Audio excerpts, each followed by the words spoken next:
Okay. In-scan ko ulit yung sasakyan. So kung makikita nyo, ito ngayon yung, sorry hindi ko kasi mas split screen eh. Ito ngayon yung parang data. Ang titignan ko lang dito kasi dahil nga P0108 ay yung barometric pressure saka yung what you call this? Ito tingnan natin. Yung map, ayan oh. Itong map saka barometric. Kung nakikita nyo, 18.6 PSI. Yung map, then yung barometric is 15.15. Dapat pag nire-rep ko ito nagbabago eh. Wala, hindi nagbabago. Ngayon, ang gagawin ko, sorry hindi nyo nakikita, subukan ko tanggalin yung sensor, yung connector sa sensor. Hindi ko magbabago.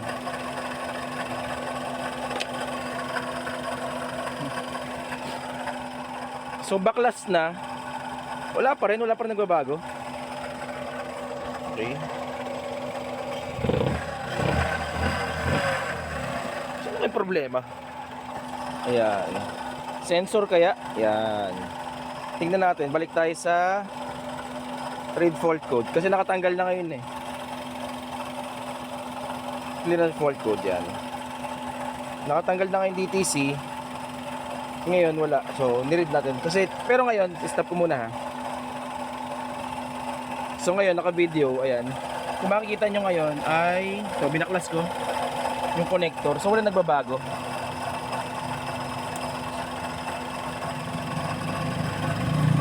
So ibig sabihin yung, ayan, nakabit ko na. Ibig sabihin yung map sensor, walang nare-read sa map sensor. Okay. Baka nga map sensor ang problema. Kasi ayan o, dito sa part na to wala. Ayan, read fault code ulit. Ayun o, barometric pressure high. So naka-pending siya ngayon. Mamaya lalabas ulit yan, yung trouble. So read data stream, wala nagbago eh. Select ko natin. Ayan, 16.6, 18.6, saka ito 15.15. So wala nagbabago. Okay, baka nga map sensor, subukan natin. Yun lang. So ngayon naman subukan natin ng ano, nakabukas yung sasakyan. Hindi ko i-start, okay. Subukan natin i-scan ulit. Yan. Sorry, nakascan na yan. Si map sensor na lang sa kasi barometric, tignan natin. Wala nagbago, ito pa rin yung record niya. So dapat babago yun eh. Nakapatay sa sasakyan eh. So ibig sabihin naka-fail safe siya na ganyan yung data na mariread niya.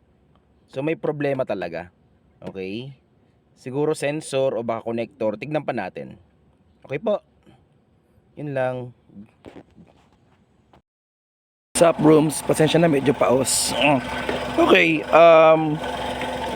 check natin ngayon kung map sensor ba talaga o connector yung problema. So ang ginawa ko, dahil nga nahirapan ako i-check, ganito ginawa ko.